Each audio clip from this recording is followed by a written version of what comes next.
기독교 신앙의 꽃은 예배입니다. 신앙의 꽃을 피웠을 때 열매를 맺을 수가 있습니다. 예배가 성공한 사람은 반드시 인생을 성공하게 됩니다. 인류 최초의 예배자가 있습니다. 이 사람은 가인입니다. 가인은 예배를 실패했습니다.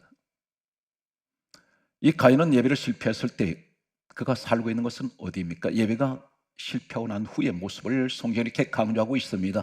창세기 4장 16절은 말씀하시기를 놋 땅에 거주하였더라 이렇게 기록하고 있습니다. 놋이란 말은 유랑의 땅, 방황하는 땅, 유리의 땅입니다. 그 인생이 방황하는 인생이 되어버립니다. 평생 이 사람은 놋이란 땅에서 살면서 유리하며 방황하며 이 사람들 하나님 앞에 이렇게 고백했습니다. 나는 사람들이 나를 죽일까 봐서 내가 두렵습니다. 그런 인류 최초의 성을 쌓게 됩니다. 이 성 이름을 자신의 아들 이름인 에녹이라는 그 이름을 가지고 에녹성을 쌓게 됩니다. 폐쇄적인 생활을 하게 됩니다. 대단히 불행한 이 가인의 모습은 성경은 왜 가인을 기록하고 있을까요? 가인의 시작이 어디부터입니까? 예배로부터 시작되고 있다는 것입니다.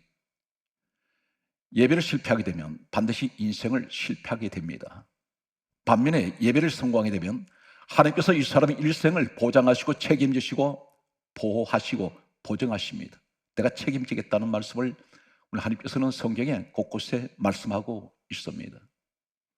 우리 성경 말씀을 보게 되면 말라기 1장 13절에 보게 되면 하나님께서 말씀하시는 예배를 무시하는 사람들은 하나님을 무시하는 것이고 하나님을 모욕하는 것이고 하나님을 업신여기는 이 사람들에 대해서 이렇게 말씀합니다. 이 일이 얼마나 번패스러운고 코웃음친다 그랬습니다. 하나님 앞에 나와서 드려지는 이 시간 그리고 예물을 드리는 것, 내 몸을 드리고 마음을 드릴 때에 교회 안에 있는 사람들 입에서 이렇게 말하는 사람들이 있습니다. 세상 밖에 있는 사람은 말을 나비도 없이 이렇게 말합니다. 예배 드린다고 해서 무슨 일이 될 일도 없고 예물 드리는 것 하나님 앞에 성의 없이 돈 몇 푼을 던져주는 사람들이 있습니다. 전혀 정성도 없고 마음에 하나님이 계시지 않습니다. 타성에 젖어 있는 이런 사람을 가리켜서 이렇게 말씀합니다. 코웃음 친다 그랬습니다. 신앙생활에서 예배를 자꾸 드린다는 것, 그 목사가 가운데라는 이야기지 성경은 그렇게 언제 말씀했느냐 이렇게 말합니다. 이 말씀은 말라기 1장 13절에 말씀하시기를 이 일이 얼마나 번패스러운 거 귀찮다는 것입니다. 번거롭다는 것입니다. 코웃음칩니다. 비웃습니다. 조롱합니다. 예배 드리는 사람들에 대해서 이때 하나님께서는 이렇게 말씀합니다. 말라기 2장 2절에 말씀하시기를 내가 너에게 복을 저주로 바꿀 것이다. 그렇게 말씀합니다. 이런 사람들에게 복을 저주로 바꿔버리고 말라기 2장 3절은 이렇게 말씀합니다. 너 얼굴에 똥을 너 얼굴에 바를 것이다. 그렇게 말씀하셨습니다. 대단히 하나님께서 신랄하게 말씀하셨습니다. 이 똥이라는 것은 희생 제물의 배설물을 말합니다. 당시에는 소, 양, 비둘기를 하나님 앞에 희생 제물로 드렸습니다. 이 희생 제물의 배설물을 얼굴에다 다 발라버리면 사람이 얼굴을 들지 못합니다. 부끄럽습니다. 사람들이 조롱합니다. 비웃었습니다. 사람들이 가까이 오지 않습니다. 너를 이렇게 사람들에게 조롱거리가 되게 할 것이고 부끄러운 일을 당하게 할 것이다. 이것이 예배의 중요성을 말씀하고 있습니다. 성경 말씀은 이렇게 기록합니다. 시편 50편 5절은 다음과 같이 말씀하고 있습니다. 나의 성도를 내 앞에 모으라. 그들은 제사로 나와 언약한 자들이다. 여기서 성도라고 말씀하고 있습니다. 하나님께서는 제사로 맺어진 관계, 이것이 성도의 관계인데 이것이 예배입니다. 교회 안에는 교인이 있고 성도가 있습니다. 교인은 수십 년 동안 교회를 다녀도 전혀 마음에 감동이 없습니다. 그 마음속에는 예수님이 계시지 않습니다. 대신에 성도는 변화된 사람입니다.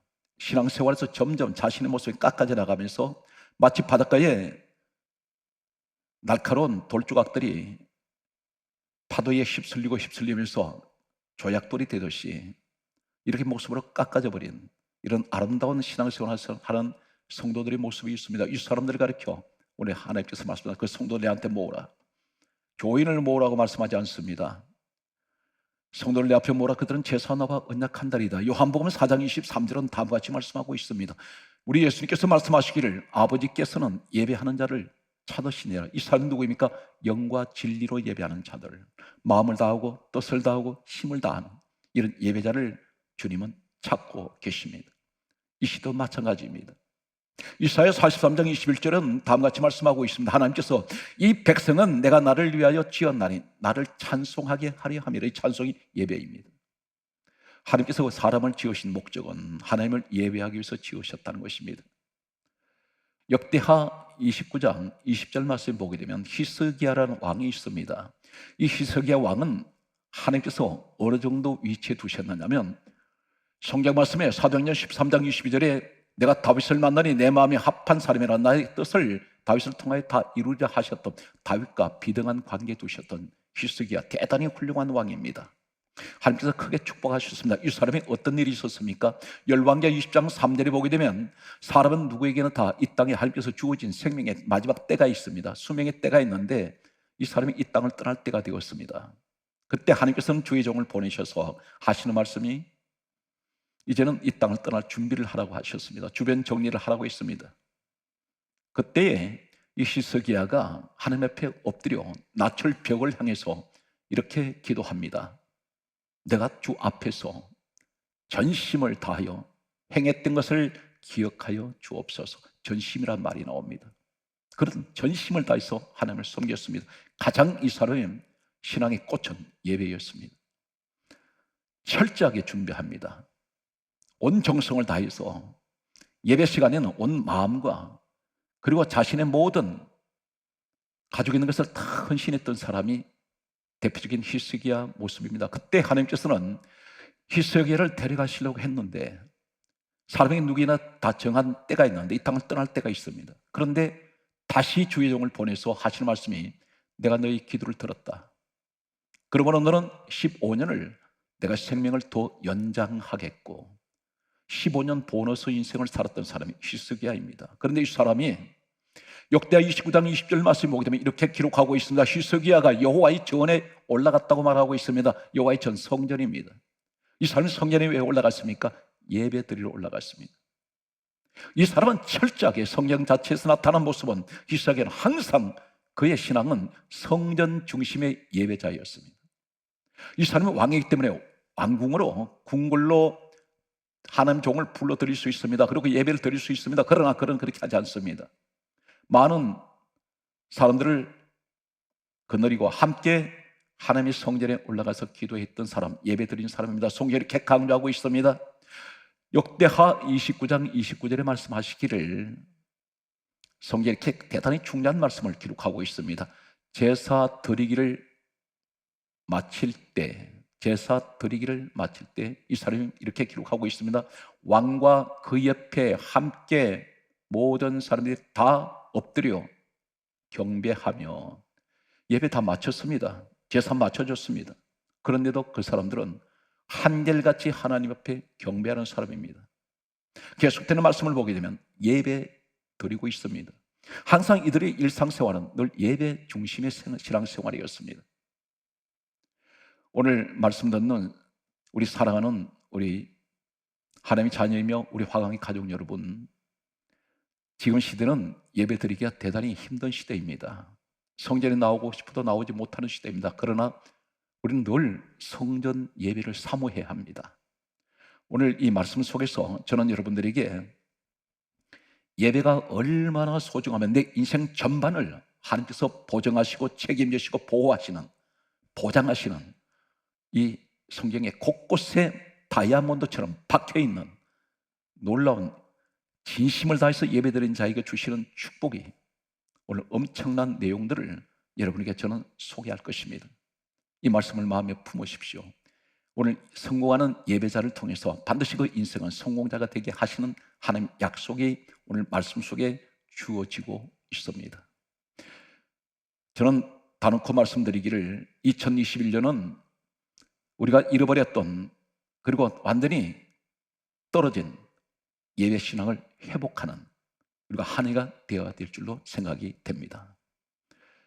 오늘 여기에 역대하 29장 29절에 제사 드리기를 마침에 드리다 이 말씀은 같은 전 성경에는 제사라는 단어가 엄청나게 많이 기록되어 있습니다. 특별히 레위기서는 하나님 앞에 제사드리는 제사법을 가르치고 있습니다. 그런데 이 제사라는 단어가 본래 구약 성경을 얘기한다면 히브리어로 되어 있는데 여러 가지 단어로 많이 기록되어 있습니다. 제사 한 가지라는 한글 성경의 제사 단어가 히브리어에는 여러 가지로 단어가 기록된 그 가운데에서 독특하게 오늘 히스기야가 하나님 앞에 제사 드리기를 마침에 오늘 이 드리기를 이 말씀 내용은 성경에 잘 사용하지 않는 독특한 단어입니다.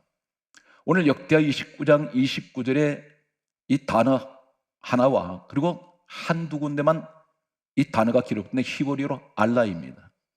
이 알라라는 단어가 기록되어 있습니다. 이 알라는 단어가 얼마나 소중하고 중요할까요? 하나님께서는 히스기야의 제사에 대해서만 이렇게 기록하고 있습니다.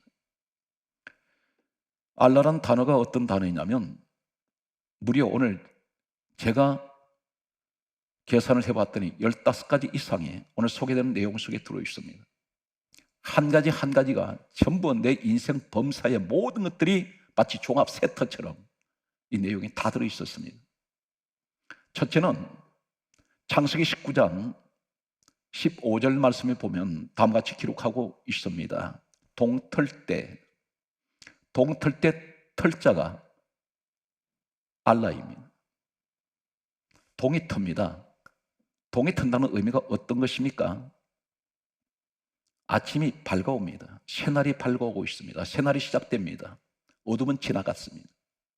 동 튼다는 것은 새벽이 지금 다가오고 있습니다. 내가 하나님 앞에 마음을 다하고 뜻을 다하고 힘을 다하여 예배자로서 바로 섰더니 하나님께서 내 인생에 새날이 밝아오기 시작하고 동이 트기 시작합니다. 알라의 축복이 주어지기 시작합니다. 그리고 지난 밤, 지금까지의 나의 힘들었던 고난의 밤은 다 지나가고 있습니다. 새날이 시작되고 있습니다. 두 번째가 창세기 50장 24절 말씀을 보면 하나님이 인도하신다는 말이 알라입니다. 동일하게 역대하 29장 29절에 제사 드리다, 이 드리다 알라와 같은 의미를 가지고 있습니다. 이 속에 내 날은 새날은 밝아오고 고난의 밤은 지나갔습니다. 그리고 하나님 나를 지금 인도하고 계십니다. 오늘 이 의미를 가지고 있습니다. 이것이 바로 예배가 회복됐을 때 성공하는 예배자의 축복을 말씀하고 있습니다. 세 번째가 민수기 9장 22절 말씀 보게 되면 성막에 구름이 떠오르면 이 말이 알라입니다. 이 단어가 히브리 단어가 역대하 29장 29절에 제사 드리다는 단어와 똑같은 단어를 사용하고 있습니다. 구름이 떠오르면 행진을 했습니다. 이 구름은 하나님의 성전의 구름은 무엇을 말합니까? 반드시 구름이 나타나면 하나님의 영광을 의미하고 있습니다. 하나님이 영광력이 임하실 때 구름이 반드시 나타났습니다. 오늘 내가 하나님 이 예배를 드릴 때에 하나님께서 영광을 받으시고 나와 함께 행진하신다는 것입니다. 오늘 성경 말씀은 계속해서 이렇게 말씀하고 있습니다. 사무엘상 1장 4절 말씀 보게 되면 사무엘의 어머니 한나 그 가족들이 제사를 드리러 갔습니다. 그런데 이 제사를 드리러 갔던 이때에 이 제사란 한글의 단어와 오늘 역대하 29장 29절의 제사와는 다릅니다. 이 단어는 자바흐입니다. 히브리어 자바흐, 이 자바흐라는 단어는 또 어떤 의미를 가지고 있을까요?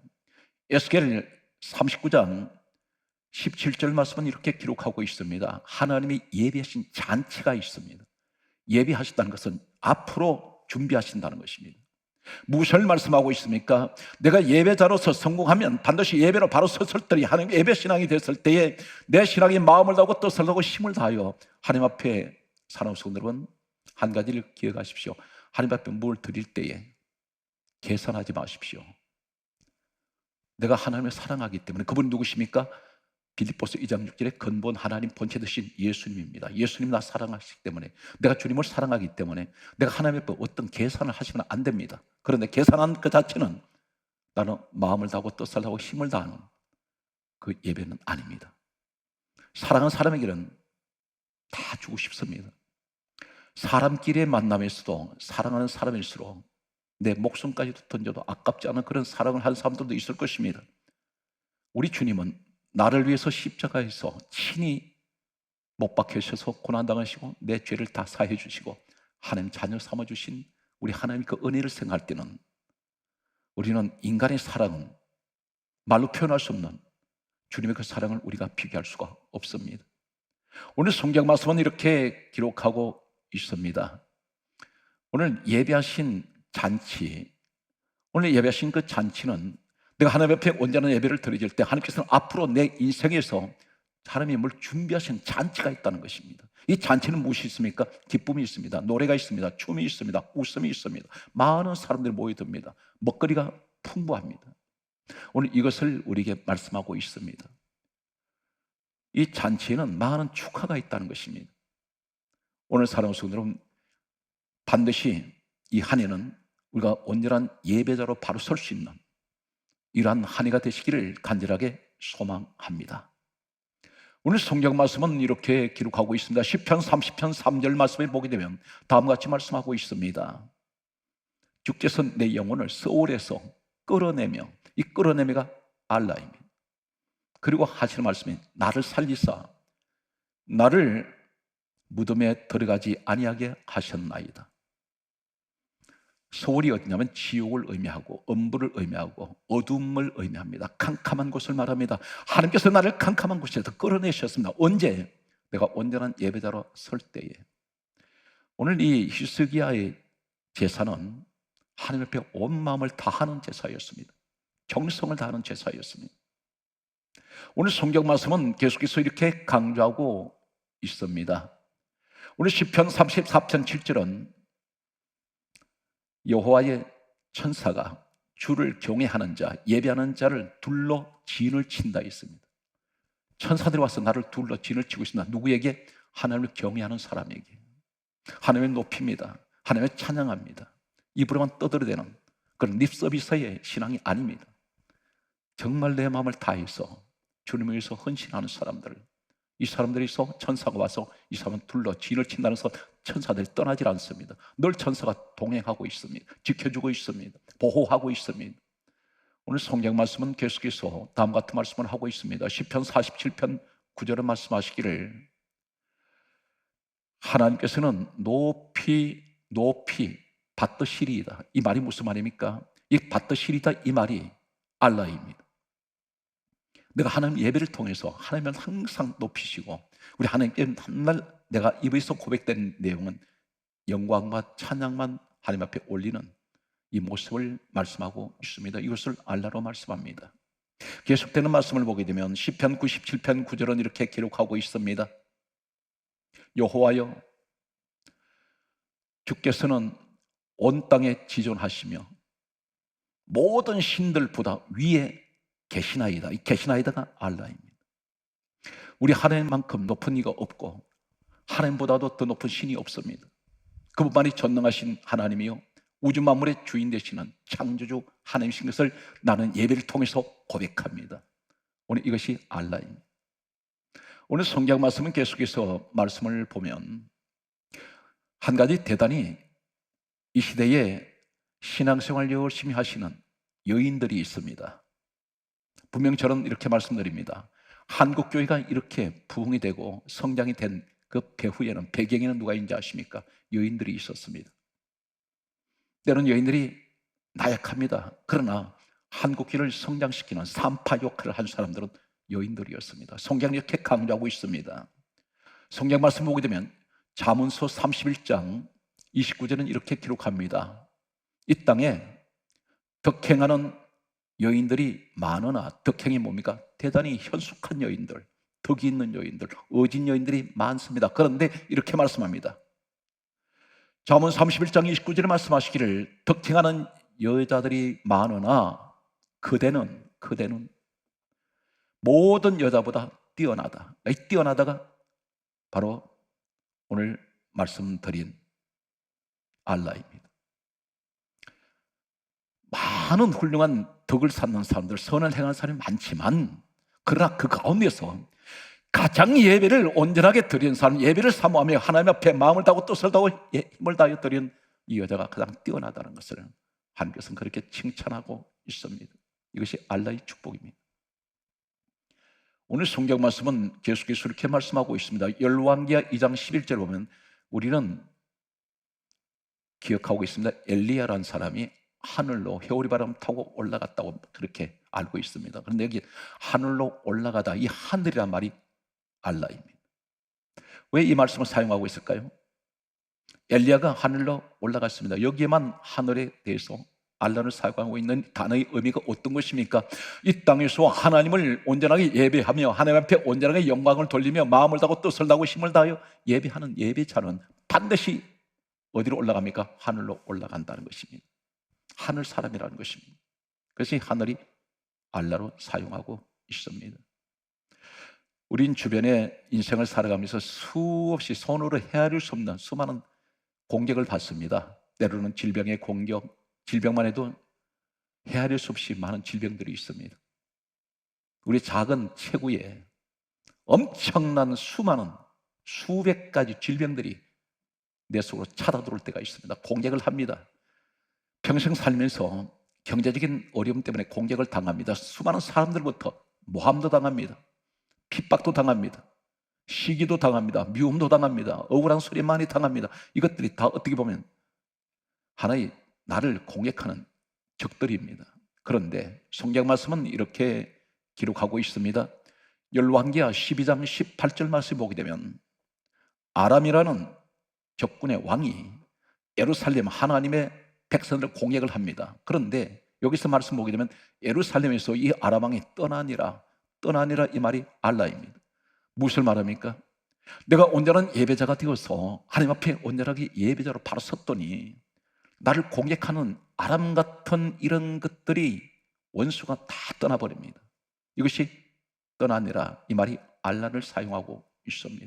똑같은 의미를, 같은 단어를 사용하고 있습니다. 오늘 성경 말씀은 계속해서 이렇게 말씀하고 있습니다. 에스겔 47장 12절의 말씀을 보게 되면 성전에서 물이 흘러내립니다. 그런데 이 물이 흘러가면서 강을 이루는데 큰 강을 이루어 나갑니다. 그러면서 이렇게 강조합니다. 이 물이 이르는 각처마다 모든 생물이 살고 각종 실과 나무가 자라서 강 좌우가에 자라고 있습니다. 이 자라서 이 말이 알라입니다. 그러면서 하신 말씀이 실과가 끊어지지 아니하고 달마다 새 실과 맺으리니 이 물이 성소를 통하여 나옵니다. 내가 성전 신앙이 되고 성전 예배를 드리면서 거기서 주시는 은혜를 내가 받았더니 늘 내 신앙이 자랍니다. 그리고 달마다 새 실과를 맺고 그 잎이 시들지 아니합니다. 오늘 이것이 바로 예배자의 축복입니다. 오늘 성경 말씀은 계속해서 다음같이 말씀하고 있습니다. 예레미야 30장 17절을 보게 되면 오늘 이 말씀을 듣는 우리 성도 가운데 혹 몸이 불편하신 분들이 계실지 모릅니다. 몸 어느 지체에 어떤 고통이 있든지 오늘 이 말씀을 듣다가 치료되시기 바랍니다. 성경 말씀은 이렇게 기록하고 있습니다. 오늘 예레미야 30장 17절 말씀을 보게 되면 내가 너로부터 너의 상처가 새살이 돋게 하며 이 하며가 알라입니다. 그러면서 하신 말씀이 내가 너를 고쳐주리라. 이 시간에 오늘 이 말씀이 오늘 여러분 마음속에 역사하여서 하나님께서 우리 주 예수 그리스도 이름으로 여러분 병이 치료되는 이 귀한 시간 되시기를 간절하게 축복합니다. 오늘 성경 말씀은 우리에게 이렇게 말씀합니다. 이 알라의 마지막 오늘 내용은 요나서 2장 6절이 되겠습니다. 이렇게 고백합니다. 요나가 주께서 나를 내 생명을 구덩이에서 건지셨나이다. 이 건지셨나이가 알라입니다. 우리 하나님께서는 나를 절망의 구덩이에서 나를 건져내십니다.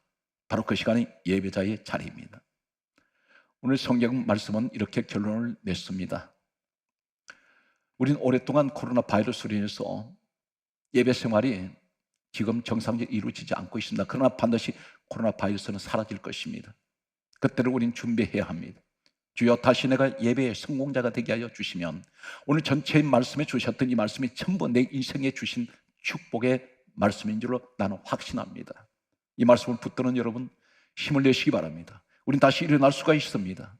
반드시 예배의 자리에서 우리는 성공해야 합니다. 동서양을 다 떠나서 지혜의 대명사 하면 솔로몬을 얘기를 합니다. 이 솔로몬이 본래 태어나면서부터 지혜를 가졌습니까? 아닙니다.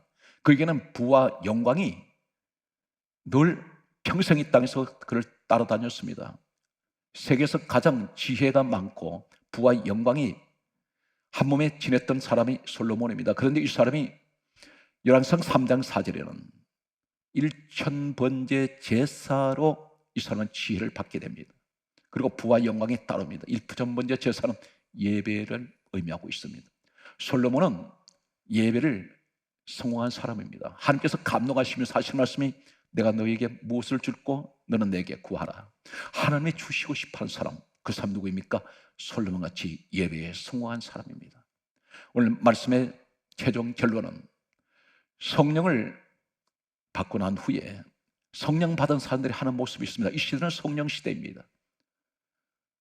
사도행전 2장 46절은 그들은 날마다 마음을 같이하여 성전에 모이기를 힘썼습니다. 성전 신앙입니다. 성전의 예배자의 모습을 보여주고 있습니다. 힘들고 어려운 시간 속에 또 우리는 한 주간을 이 세상 속으로 들어가야 합니다.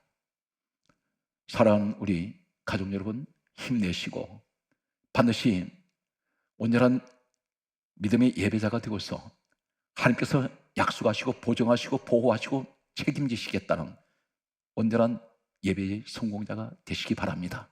그래서 가장 아름다운 우리 가족들이 가정이 되시고 직장 사업장에 그리고 이 사회가 하나님 가장 축복받은 사회가 되기를 간절하게 소망하면서 이 한 주간도 승리하는 여러분 되시기를 주 예수의 이름으로 축복합니다.